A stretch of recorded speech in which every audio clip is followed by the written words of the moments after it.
Salut tout le monde, c'est Raito, on se retrouve pour le résumé complet du chapitre 1073 de One Piece. Restez bien vraiment jusqu'au bout parce que ce chapitre là va être une masterclass juste légendaire. Il y a beaucoup de choses à dire, je suis trop content d'en parler. Donc comme d'habitude, likez un maximum la vidéo pour me soutenir, c'est hyper important. Abonnez-vous si vous aimez One Piece, on en parle chaque semaine. Voilà, on est ici des gros fans de One Piece, on kiffe l'œuvre ensemble et on veut finir cette aventure ensemble.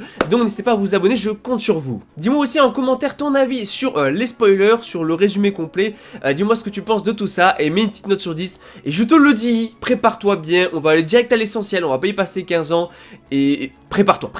Bon, première chose, le titre du chapitre c'est Miss Buckingham. Et le chapitre va commencer directement sur ce qu'on a vu au dernier, à savoir Lucci qui du coup est face à Stussy et il va attaquer Stussy. Sauf qu'en fait c'était qu'une illusion. Et Stussy utilise une sorte de variante en fait de la technique appelée Kamié, qui est appelée aussi Remaining Body ou un truc comme ça. Bon, ça on verra dans les traductions officielles. Mais donc voilà, mais surtout ce qui est vraiment intéressant, c'est que pendant qu'elle va distraire Lucci avec son illusion, déjà Lucci, bon voilà, il attaque des illusions, mais surtout elle va mettre du rouge à lèvres avec du granit marin. Donc premièrement, ben voilà, c'est pas du tout un fruit du démon. Et c'est vrai que c'est pas bête du tout parce que elle, sa technique c'est de mordre les gens. C'est une sorte de vampire, a priori pas lié à un fruit du démon vu qu'elle met du granit marin dans son rouge à lèvres, donc sur sa peau. Mais surtout ça veut dire que peut-être ça va inclure la race des vampires, enfin on verra. Mais en tout cas c'est vraiment pas bête parce que du coup elle va mordre Lucci et du coup bah forcément ça va l'affaiblir, c'est du granit marin. En plus de ça, avec sa technique elle va directement l'endormir. Bon, du coup Lucci endormi, Kaku endormi, au moins voilà, les choses sont réglées de ce côté là. On va également découvrir que la personne avec qui parlait Vegapunk, rappelez-vous il avait demandé de l'aide à quelqu'un, bah c'était bel et bien Stussy,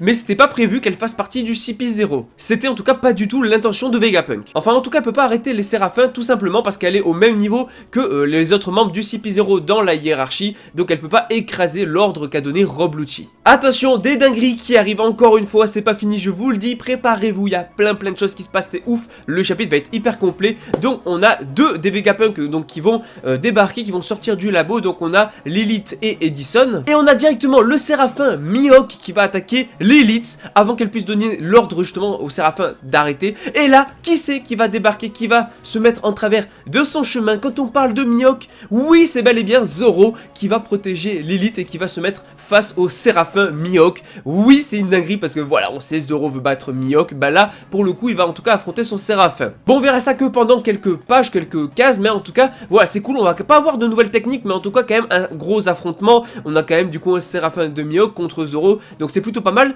Et donc par contre ce qui est ouf c'est que le Séraphin de Mihawk justement est en état de choc face à la puissance de Zoro. Et c'est là où ça diffère un peu des pacifistas qui finalement n'avaient pas de personnalité. Bah là du coup voilà, ils ont leur propre volonté, mais ils sont aussi capables de mesurer la puissance de l'adversaire. On a également le Séraphin Shark, le Séraphin du coup Jinbei qui va attaquer donc Edison, mais voilà, heureusement on a Sanji qui va intervenir, qui va donc du coup le protéger, et Edison va réussir à donner l'ordre au Séraphin de s'arrêter. Donc finalement les combats vont s'arrêter assez vite, on n'aura pas de combat contre les Séraphins plus que ça, mais en tout cas les scènes ont l'air bien badass, on verra quand le chapitre sortira, mais ça annonce du très lourd. En tout cas on a également Luffy et Chopper qui vont courir dans le labo à la recherche de Vegapunk et de Bonnet. Voilà, ils sont portés et disparus, je rappelle qu'à la base ils étaient avec eux, puis après Bonnet est parti à la poursuite de Vegapunk, donc du coup bah voilà, ils sont à sa recherche aussi, mais dans le chapitre on ne verra ni le vrai Vegapunk ni Bonnet pour l'instant, donc la vérité sur Kuma c'est pour plus tard. Ensuite oui, on enchaîne, mais vraiment c'est la folie, on a du coup sur l'île du Sphinx, là où a été enterré Barbe Blanche.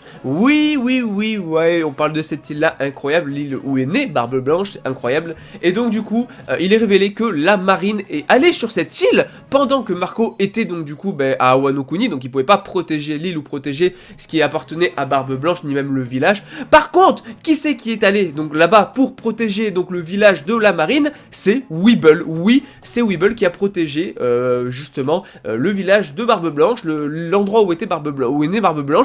À la place de Marco, dinguerie. Mais en plus de ça, le truc c'est que Weeble s'est fait capturer par l'amiral Ryukugyu. Alors encore une fois je le reprécise, on est sur un résumé complet, je vous donne directement l'information brute, c'est pour ça que du coup je ne donne pas réellement mon avis sur ce que je suis en train de dire là. Ça mon avis vous l'aurez bien évidemment dans la review qui sortira d'ici quelques jours, hein. Donc abonnez-vous, activez les notifications. En tout cas du coup Marco maintenant, entre temps il est retourné à l'île du Sphinx, hein, voilà, Wano Kuni c'est fini, et donc du coup il est avec mademoiselle Bakin, voilà, donc la mère soi-disant de Weeble. Weeble, et elle demande à Marco en gros de lui ramener son fils qui a été capturé par Ryokugyu, mais également de lui donner l'héritage de Barbe Blanche. Et là Marco va être un peu réticent, voilà, il va pas trop vouloir, il est en mode j'apprécie que vous avez sauvé le village, mais... Et donc là, Mademoiselle Bakken qui va nous dire tout simplement que du coup, voilà, est-ce que tu doutes de la lignée de Weeble? Et là, elle fait demander à Vegapunk, donc Weeble est bien lié à Vegapunk, donc on verra mes petites théories, tout ça, j'en parlerai dans la review. C'est pas tout, c'est pas tout. Oui, je vous avais dit, il y a beaucoup de choses de fou.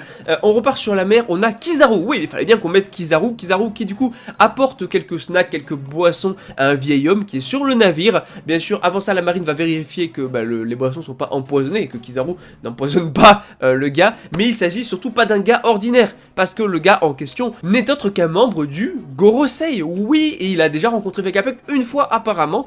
Donc très intéressant, c'est donc pour être plus précis, celui qui a une cicatrice sur le côté gauche de son visage et les dreadlocks grises, donc du coup son nom on l'a, donc déjà il est dans le Gorosei, mais son nom c'est Saint Gegarcia Saturne 9, donc on verra le nom exact, mais je crois que c'est ça, et donc du coup il regrette apparemment qu'on en soit arrivé là, donc pourquoi est-ce qu'il y va? Eh ben bien évidemment, à mon avis vous l'aurez dans la review. Là je préfère pour le moment vous donner l'information brute et aller direct à l'essentiel, et voilà, on garde pour la review hein, quand même. Donc voilà pour le résumé complet, je vous l'ai dit, il y avait plein de choses, c'est incroyable ce qui va se passer, le chapitre est complet de fou, donc on se retrouve d'ici quelques jours pour la review analyse du chapitre. Voilà, il va y avoir beaucoup de choses à dire, une grosse review qui va arriver, donc n'hésitez pas à liker la vidéo si jamais elle vous plaît, à vous abonner pour tout simplement être au courant, et aussi activer les notifications, voilà, pour être au courant quand il y a des nouvelles vidéos. Donc quand la review sortira, comme ça, hop, petite notification, et voilà, tu verras la review et tout, et voilà, ça va être une grosse review en plus, hein, vu qu'il y a beaucoup de choses à aborder.